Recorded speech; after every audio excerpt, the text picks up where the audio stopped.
Hi, I'm William Brinkman here with our 2008 World of Warcraft TCG World Champion, Jim Fleckenstein. Congratulations, sir. Thank you.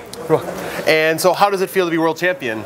It's a little overwhelming. I came in and just, I'm waiting for it all to register, really. Okay. So what do you think you're going to do with the 30,000 euros that you've won? I believe my first play will probably be to go and pay off my student loans. That's my big deal, and then play this for as long as I want. Yeah, you've racked up 3 free trips or anywhere in the world to travel to Darkmoon fairs. Do you have any in mind? I was thinking the one in Australia would be a first, and perhaps the one that's very close in Anaheim. I live in Northern Virginia, so that's a bit of a travel for me, and seems like a reasonable one to go to. Great.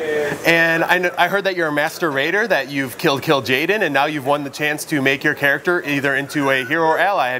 What character do you play, and what have you thought about for making that card? I raid as a Shadow Priest with the guild Colonial Space Marines on Destermath Horde side.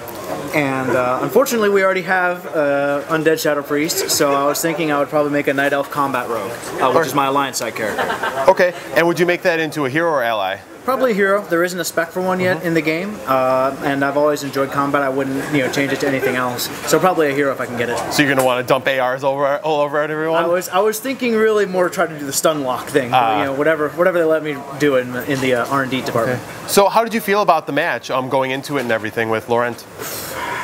He had a very good deck. It was designed by one of the best players in any game that I've ever seen. And who was that? Guillaume Wafotapa, who is I believe he was top 16 here, and his team performed very well. I had to play against the French national champion to get to the day 3, and he was also on that team. I felt pretty confident. He had a couple cards that I felt were going to give me trouble. He had some very cheap removal spells, and then 1 or 2 just board clearing effects that I was going to have to try to play around. But I felt overall that if I kept my head in the game and played at my best level, that I would be able to get there. What would you feel was the key to the match, or like your strategy going into it? My strategy going into it was to keep a diverse attack. He has cards that will blow up all my guys of a given casting cost. He has cards that will neutralize my weapons. He has answers to all of my threats. I just have to present them in such a fashion that he can't answer them unilaterally, or he can't answer them with just generating more card advantage. His deck is set up to provide onboard advantage that way, and then just draw a bunch of cards. If I can keep him off of that game plan and keep him off balance, he won't know how to row, he won't know what threat to answer first. That's how I figured I would win. Okay. And your quest base, how do you feel that helped you in the match? Because I noticed that you sifted a lot with the Darkmoon Fair, one of the new cards from the Darkmoon Fair set. Yes. And that seemed to help you a lot, trading your not so great cards, drawing into like a lot more burn cards where you can trade cards for damage. Yes. When we were doing the testing, actually, I was wondering, why is this card in an aggro deck? And the rationale that was given to me by Team East Coast, that's who I worked with to develop the deck, we decided there are times in the late game where you draw your 1-drops and you have 8 resources in play, and this guy doesn't have ferocity. He's not going to do anything. He's going to get answered. He's just going to disappear from the board. That card's dead. So we look at it, and Darkmoon Fair says this dead card might become something else. And actually, in the final game of that match, it was very relevant because it let me get my hand empty to draw more cards and then win the game. All right. And is there any one card that you feel really carried you during the match, or like really made the game for you? Shakar.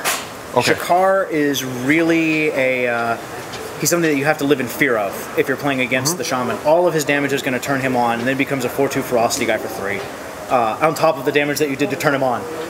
So he's a very big swing, and he's something that they have to fracture. So they only have 4 answers in their deck for him off the start, although Lauren's version had 8 answers with his Fire Blast, which is one of the reasons I was worried. Between Shakar and Sage. Sage is very near and dear to my heart right now. Sage? Yes. Yeah, I noticed that you stole a lot of fizzles, and the crowd really responded. They were on uproars every single time that a card was revealed with Sage. Yeah, Sage definitely put me into the position to win the entire thing. In the quarterfinals, I saged a fizzle for the win in that game. Did it again in this game, in the last match. Just Sage and my luck with Sage, I'll say. Absolutely incredible. Right. Is there anything else that you'd like to say out there to the people watching? Please come out and play. I very much enjoy, trying to play with new people, getting the opportunity to go out and do this anywhere. I really do enjoy the game. The game itself is great fun. Aside from that, everyone who I've inconvenienced in testing and had the opportunity to talk with and figure out what's going on, all of them, I couldn't be here and do this without all the help that I have back home. All right, wonderful. Well, congratulations again, and thank you so much. Thank you.